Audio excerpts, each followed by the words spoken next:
Buenas tardes, el día de hoy vamos a dar explicación de nuestro parcial número 2 de instrumentación a cargo del docente Andrés Felipe Caldo Caicedo. El primer punto nos decía, el famoso DJ Harrison, reconocido por sus famosas composiciones en Electro Gauss, desea contratarlo para diseñar un mixer de 3 canales. Cada canal debe tener un ecualizador de 3 bandas con control de ganancia para cada banda. Debe verificar que la calidad de audio sea adecuada.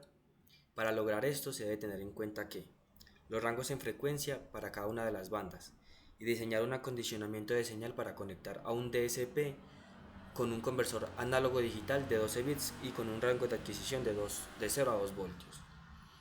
Entonces, para la solución de nuestro primer punto, hicimos 3 filtros de tercer orden, dos filtros de tercer orden y un filtro de cuarto orden.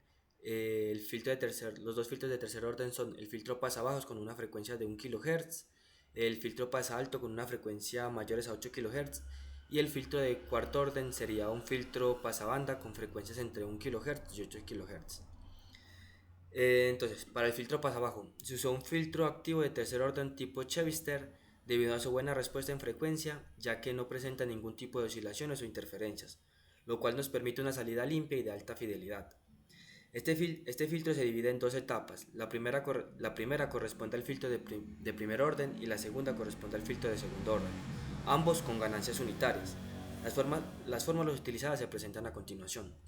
Estas fórmulas fueron dadas por el profesor, por el ingeniero Calvo, donde C1 es un valor que es el valor para nuestra primera etapa.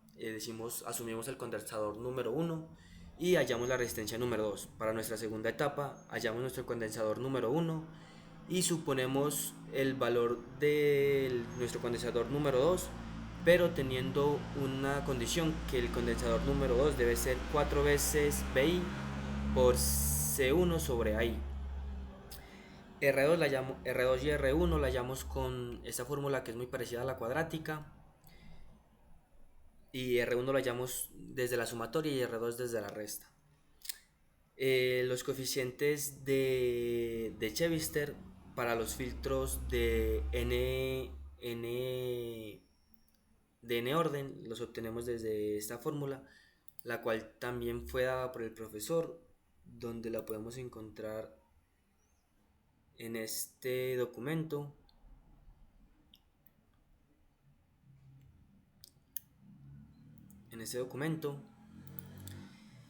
Y nuestro filtro sería este filtro, donde podemos ver un filtro de primer orden, el cual simplemente tiene una resistencia y un condensador, lo cual nos genera un filtro pasabajos en cascada a un OPAN, y un filtro de segundo orden, el cual tiene una resistencia 1 con un condensador 1 y una resistencia 2 con un condensador 2. Ambos filtros son de orden 1. Para desarrollar las fórmulas dadas en clase, desarrollamos un código en MATLAB, el cual nos va a dar los valores de la primera etapa, los valores de condensadores y resistencias de la primera etapa y los valores de condensadores y resistencias de la segunda etapa. A este código le suministramos la frecuencia de corte, le suministramos los valores que vamos a trabajar con los condensadores, hallamos nuestras resistencias, y además le damos los coeficientes de Chevster para las n etapas que vamos a estar utilizando. De igual manera hallamos R1 y R2 y podemos ver los resultados. Filtro de tercer orden, resultados, primera etapa, C1 y R1, segunda etapa, C2, el valor de C2 con la condición y el valor de C2 que vamos a asumir dependiendo de la condición, y también lo asumimos como un valor comercial. Hallamos R1 y R2 y de esa manera podemos obtener el filtro pasabajos de primer orden de 1 kHz. Como podemos ver, aquí está el fragmento del código que utilizamos. Tenemos los valores obtenidos ya, valores del filtro pasabajos de 1 kHz. En la primera etapa nos dio un condensador de 47 nanofaradios, con una resistencia de 11.3 kiloohms. En la segunda etapa obtuvimos un condensador 1 de 47 nanofaradios y un condensador 2 de 2.2 microfaradios, como lo miramos en en el código MATLAB, una resistencia de 336 ohms y una resistencia R2 de 869 ohms. Para el filtro pasabandas lo que hacemos es conectar en cascada un filtro pasa altos y un filtro pasa bajos. El filtro pasa altos va a tener la frecuencia baja y el filtro pasa altos va a tener la frecuencia baja y el filtro pasa bajos va a tener la frecuencia alta. De igual manera utilizamos el mismo código donde vamos a obtener, entonces donde generamos un filtro pasabajos de 8 kHz, usamos las fórmulas y obtenemos, como es un filtro, qué pena, como vamos a tener un filtro de cuarto orden, entonces necesitamos generar un código para un filtro de segundo orden. Entonces nuestro código para un filtro de segundo orden es el siguiente, al cual le suministramos una frecuencia de corte, le suministramos los coeficientes de Chebyshev y los cálculos correspondientes a este mismo. Esos cálculos son las mismas fórmulas dadas utilizadas para el filtro de tercer orden, sino que simplemente las del segundo orden, entonces utilizamos la 3, la 4 y la 5. Como podemos ver, aquí está el fragmento de código de segundo orden, donde podemos ver filtro de segundo orden, resultado, C1, C2i, condensador 2 que nos dio como valor, el condensador 2 que vamos a utilizar dependiendo a un valor comercial, dado la condición dada para el condensador 2, hallamos R1, R2 y eso es todo. Entonces obtenemos estos valores,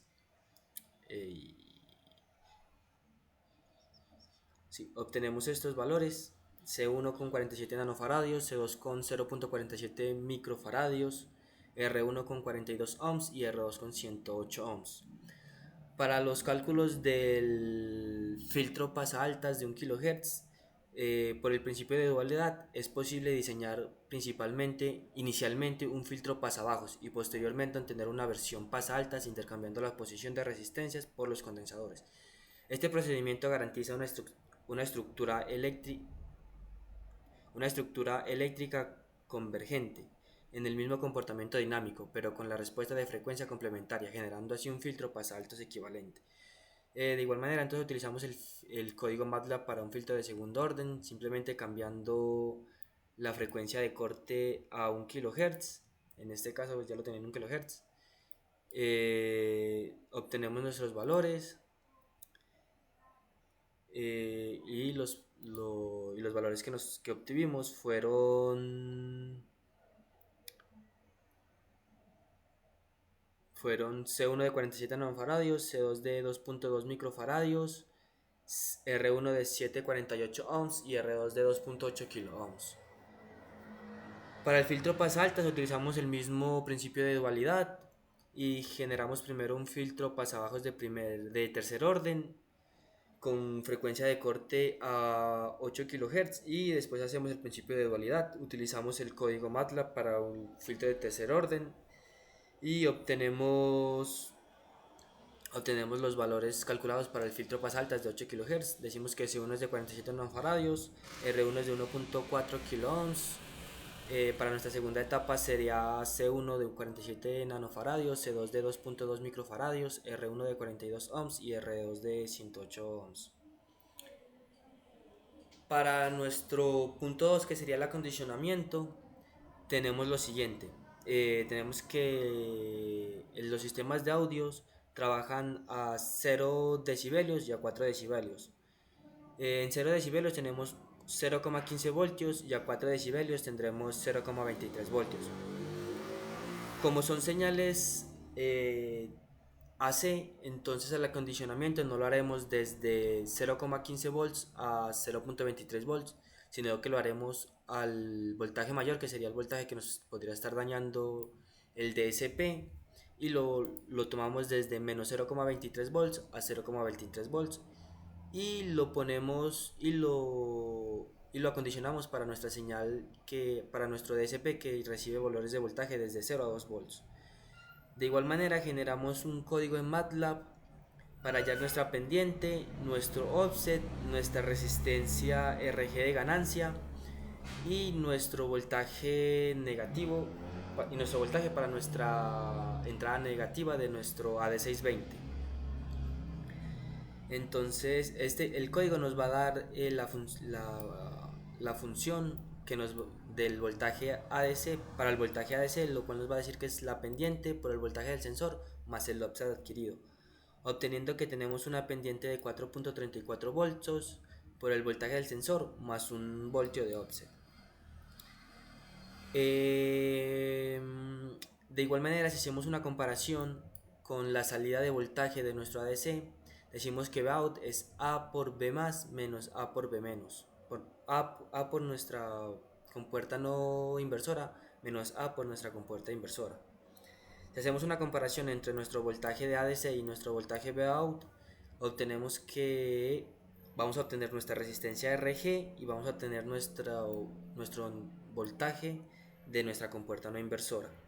Como podemos ver, el voltaje de nuestra compuerta no inversora es un voltaje el cual vamos a necesitar acondicionar, ya que nuestra fuente dual generalmente que vamos a estar utilizando es de 5 voltios. Entonces necesitamos hacerle un acondicionamiento para poder obtener un voltaje, el voltaje requerido para nuestra compuerta no inversora. Para nuestra compuerta no inversora hacemos un código el cual nos va a dar la resistencia R1 y R2, obteniendo pues nuestra compuerta R1 y R2, como lo podemos ver aquí en divisor de voltaje. Como podemos ver, obtenemos una resistencia R1 de 2073 ohms y una resistencia R2 de 100 ohms, como lo podemos ver aquí. Y este lo conectamos a un seguidor de tensión, el cual nos va a ayudar con las altas impedancias. Este sería entonces nuestro acondicionamiento para nuestro DSP a través de un AD620. Como podemos ver aquí en la entrada y no inversora tendríamos el voltaje de nuestro sistema de audio, y en nuestro pin no inversor tendremos nuestro voltaje negativo obtenido a través de nuestro código. Y ese sería todo el primer punto. Para nuestro segundo punto nos pide: se desea controlar la humedad de un cuarto frío. El punto de operación de esta aplicación es de un 70% más menos un 40%. El sensor se comporta en estado estable según este modelo. Condensador variable, podríamos decir 40 por 10 a la menos 6 henrios. H por 2 a la menos 6.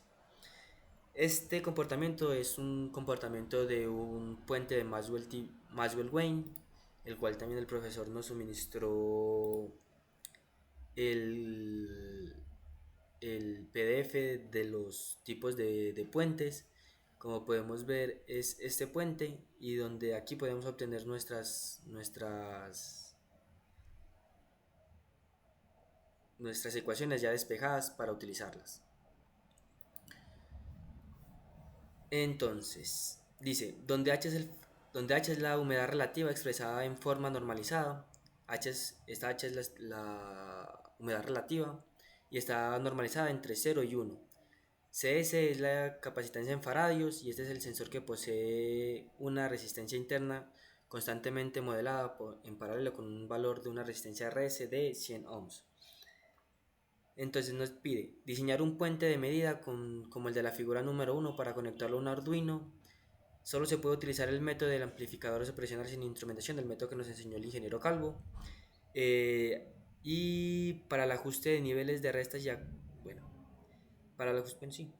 Entonces la solución que obtuvimos, como podemos ver ya las resistencias, los valores los valores que vamos a utilizar ya los tenemos despejados. Decimos que R3 va a ser R1 por R4 sobre R2, L3 va a ser R1 por R4 sobre R2. Además se nos entregan que RS es igual a 100 ohms, y así suministramos una fuente AC con una fuente AC de 9 volts por raíz de 2 volts, que esto sería el voltaje real, no RMS. Una frecuencia de 60 Hz a un punto de operación de 70% más menos un 40%. Con esos datos se obtiene un valor CO sustituyendo la fórmula 1. Obtenemos entonces, para el punto de equilibrio, que sería un 70%, obtenemos un 0.7, o sea, por lo que está normalizado, tenemos un capacitor de 30 microfaradios. Para el máximo obtenemos una capacitancia de 42 microfaradios, y para el mínimo obtenemos una capacitancia de 18 microfaradios. Entonces, lo que hacemos es hacer una comparación entre las impedancias y los valores que ya obtenemos. Entonces decimos que R1 va a ser igual a R2 y lo ponemos de 200 ohms. Además tenemos los parámetros R3, que es igual a R4, para poder llegar a los valores de las impedancias. Como ya dijimos, generalmente suponemos los valores de condensadores e inductancias, ya que estos son valores difíciles de hallar por cálculos, ya que es más fácil hallar valores comerciales de resistencias que de condensadores o inductancias. Hacemos nuestro cálculo para nuestra resistencia R4, ya obteniendo todas nuestras impedancias. Decimos que Z1 va a ser 200 ohms, Z3 va a ser 16.16, más J más la parte imaginaria, que son 628,3 ohms, y Z4 sería 16.6 ohms. Hacemos un código en MATLAB, el cual nos va a ayudar a obtener los voltajes de salida dependiendo de los condensadores, en tanto en punto de equilibrio, punto máximo y punto mínimo, al cual le suministramos nuestra frecuencia, la frecuencia angular, le suministramos las impedancias R1, R2, R4, R3, que dijimos que iba a ser igual a R4, L3 y C2, que es el parámetro de cambio el cual vamos a estar obteniendo. Entonces las impedancias serían Z1, que sería igual a R1, Z2 sería igual a R4, Z2 sería igual a R2 sobre 1 más la parte imaginaria por la frecuencia angular por R2 por C2, y C3 sería R3 por la parte imaginaria por la parte imaginaria por la frecuencia angular por la inductancia L3. Le decimos cuál va a ser nuestra fuente, como ya anteriormente lo dijimos, iba a ser 9 por raíz de 2, y obtenemos nuestro voltaje de tensión a partir de un divisor de tensión de dos ramas, el cual decimos que es el voltaje con el que estamos suministrando, por Z1 sobre Z1 más Z2 menos Z3 sobre Z3 más Z4. Obtenemos la magnitud y el ángulo al cual va a empezar nuestro voltaje AC. Entonces, como podemos ver, para un punto de equilibrio tenemos que SC sería 30 microfaradios y un voltaje y como podemos ver, obtenemos un voltaje casi de 0 volts, lo que nos confirma que están en equilibrio. Esto lo vamos a ver a través de entonces a un equilibrio pues, tenemos un voltaje de salida de casi de 0 voltios, a un máximo tenemos una salida de 0,78, y a un mínimo tenemos una salida de 0,78 voltios, y a un máximo tenemos una salida de 0,5 voltios. Esto lo podemos ver a través de de una simulación. Como podemos ver, a 30 microfaradios tenemos casi 0 voltios, y al máximo, que eran 42 microfaradios, tenemos una salida de 0,46, que es muy aproximado a 0,5 voltios. Como podemos ver, nuestra simulación nos corrobora nuestros cálculos. Entonces, una vez ya obtenido nuestro acondicionamiento para nuestro puente de Match-Wayne, hacemos el acondicionamiento para nuestro Arduino. Entonces, en el análisis del puente Weight se calcula los valores de BO en los puntos de operación, donde se mira que el mínimo, el equilibrio y el máximo se obtuvo un valor aproximadamente de 0,78 en el caso de la mínima humedad y 0,5 en el caso de la máxima humedad, considerando que el punto de equilibrio es aproximadamente 0, como anteriormente lo dijimos. Entonces, como tenemos que acondicionar para el voltaje mayor, que es el voltaje que nos puede estar dañando nuestro Arduino. Lo hacemos para nuestro punto mínimo, que es el voltaje que nos dio más alto. Entonces, como esto es una señal AC, lo acondicionamos desde el negativo hacia el positivo y lo multiplicamos por raíz de 2, ya que si no estamos trabajando con voltajes RMS, obteniendo que nuestra salida va desde menos 1.1 a 1.1 y nuestro Arduino recibe voltajes entre 0 y 5 voltios. Utilizando el código mostrado en la figura, determina el puente Maxwell. Dice, utilizando el código mostrado en la figura número 7 se determina la pendiente correspondiente al proceso de acondicionamiento empleado en el amplificador de instrumentación AD620.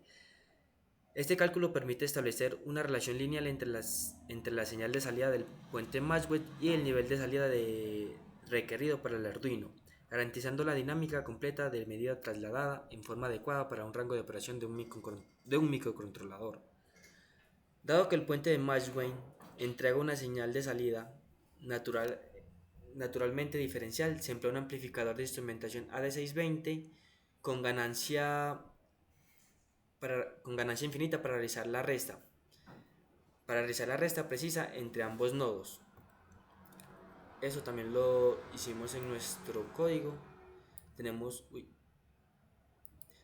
una ganancia infinita y lo desarrollamos a través de un AD620. Este fragmento es la codificación o el AD620 a pedal.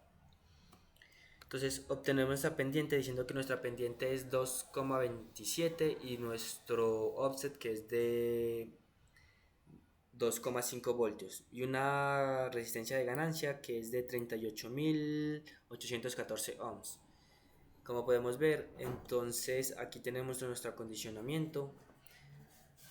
Como anteriormente lo dije, la salida del puente de Maxwell nos va a dar un voltaje diferencial, entonces utilizamos una AD620 en modo restador para sacar el voltaje total con resistencia infinita y lo mandamos ya a nuestra AD620 para generar nuestro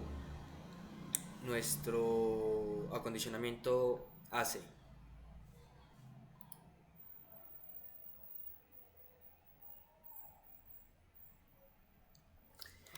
El ejercicio número 3 dice, se tiene una termocupla con un voltaje de 47 milivolts. Esta se utiliza para medir un orto que tiene un pico de 780 Celsius. Diseña un sistema de acondicionamiento para conectar a una NIPS UPS 6211. Entonces, la solución. Es crucial corregir la sensibilidad de la termocupla, ya que 47 milivolts sobre Kelvin no nos sirve. Entonces lo acondicionamos a 47 microvolts sobre Kelvin, porque las termocuplas generan voltaje en el rango de microvoltios, no de milivoltios. Para este ejercicio se parte de una termocupla con una sensibilidad de 47 microvolts sobre Celsius con un rango de temperatura máximo de 780 ohms. La señal debe ser acondicionada para ingresar a un DAC cuyo rango de entrada está entre menos 10 y 10 voltios, que es el rango de adquisición de nuestra NIP UPS 6211. Entonces primero se calculan los voltajes de salida de la termocupla en los extremos de los rangos de temperatura. Entonces obtenemos que para una temperatura de 0 grados Celsius tenemos un voltaje de 0 volts y para una temperatura de 780 grados Celsius tenemos un voltaje de 36,36 microvolts. Por lo tanto, las salidas de la termocupla estarán en el rango de 0 a 36,6 milivolts. El acondicionamiento que vamos a hacer para este es un acondicionamiento normal tipo DC. Entonces, un acondicionamiento normal tipo DC. Esta señal entonces la vamos a acondicionar en un rango de menos 10 a 10 voltios. Para ello utilizamos el código de la figura número 7 y hallamos nuestras pendientes, nuestro offset y el voltaje requerido para nuestro AD620 en el pin inversor y obviamente nuestra resistencia a ganancia. De igual manera, utilizando el código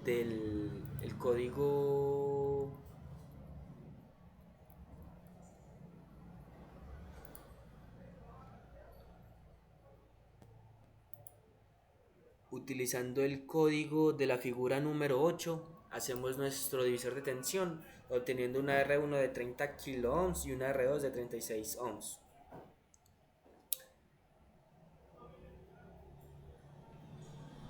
Se utilizó una fuente de conocimiento BCC adecuada el caso extremo para verificar la factibilidad.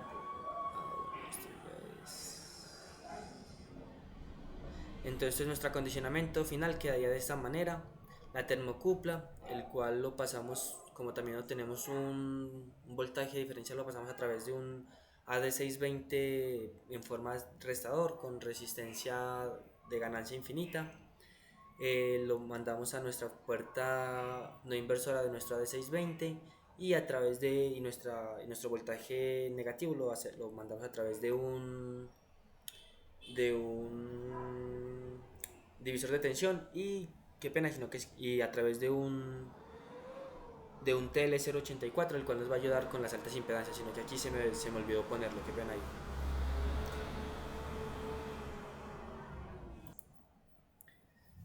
Por último, nos dice: la empresa Aviatito SAS lo ha contratado para diseñar e implementar el sistema de esfuerzo distribuido en las alas de sus aviones.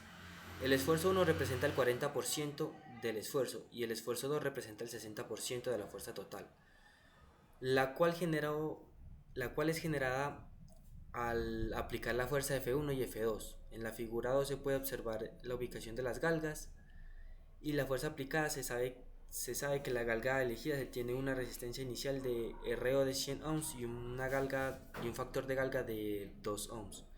Por otro lado, la fuerza 1 varía en el rango de 0 a 100 y la fuerza F2 varía en un rango de 0 a 80 newtons. Solo podemos utilizar un puerto del PIC 16F877A y nos dice que el área donde vamos a aplicar nuestro puente de galgas es de 750 centímetros cuadrados y tenemos el valor de un módulo Young de 2,2 por 10 a la 6 kilogramos sobre centímetro cuadrado. Como podemos ver, la fuerza 1, como ya dijimos, es de 0 a 100 newtons, la fuerza 2 es de 0 a 80 newtons, la empresa indica un esfuerzo 1 de 40% y un esfuerzo 2 de un 60%, por lo tanto la fuerza equivalente va a ser 0,4 por F1 más 0,6 por F2. Decimos el área de aplicación de la fuerza y hacemos una conversión a metros, obteniendo 0,075 metros cuadrados. Hacemos también una conversión del módulo de Young a pascales, obteniendo un valor de 98.066,5 pascales.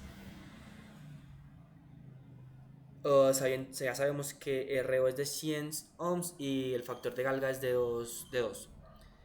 En los casos extremos, vamos a verificar los casos extremos. La fuerza 1 es de 100 newtons y la fuerza de F2 de 80 newtons. Entonces hacemos la fuerza máxima obteniendo un valor de 88 newtons y obtenemos nuestro valor de esfuerzo, obteniendo que es de 1173.33 pascales. Obtenemos nuestro valor de deformación para nuestro puente de galgas, obteniendo que es de 5,9823 por 10 a la menos 9, o sea, nano, en el rango de los nano, 5,9823 nano. Entonces el cambio de resistencia se dará el cambio de resistencia será dado por RO, por el módulo de ganancia, por el estrés, por la deformación unitaria, obteniendo un valor de 1.2 microohms.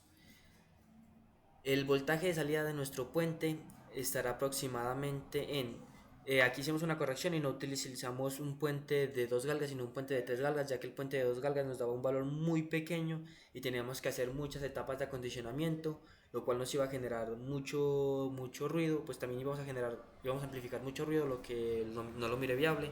Entonces decidí utilizar un puente completo de 4 galgas. Entonces el puente completo de 4 galgas decimos que VO es aproximadamente el voltaje de excitación por el factor de la galga por el esfuerzo de la galga. Si usamos un voltaje de excitación de 5 voltios, tenemos una salida del puente de galgas de 60 nanovoltios. Entonces el acondicionamiento que deberíamos hacer, como ya sabemos, nuestro puente nos va a entregar un voltaje diferencial, el cual lo vamos a corregir a través de una D620 en modo diferencial con una RG infinita. Lo pasamos a través de un AD620 tres veces con una ganancia de 100 veces el voltaje obtenido en el puente de galgas, obteniendo que pasamos de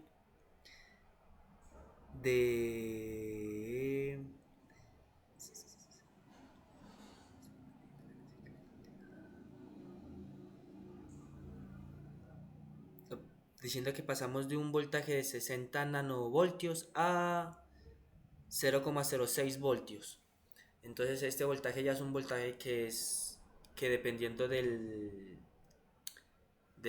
que es legible por la sensibilidad de nuestro peak, ya que este es de 12 voltios, entonces vamos a tener que nuestro peak mínimo podría sensar 48 milivoltios y 0,06 voltios es un voltaje ya adecuado para que nuestro peak detecte los cambios de esfuerzo en las galgas o de voltaje.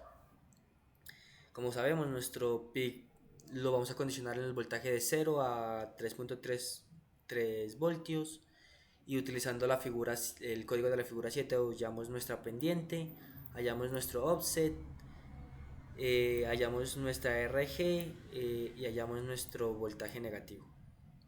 Y esa sería la explicación de la solución de mi parcial número 2 a cargo del ingeniero Andrés Felipe Calvo Caicedo.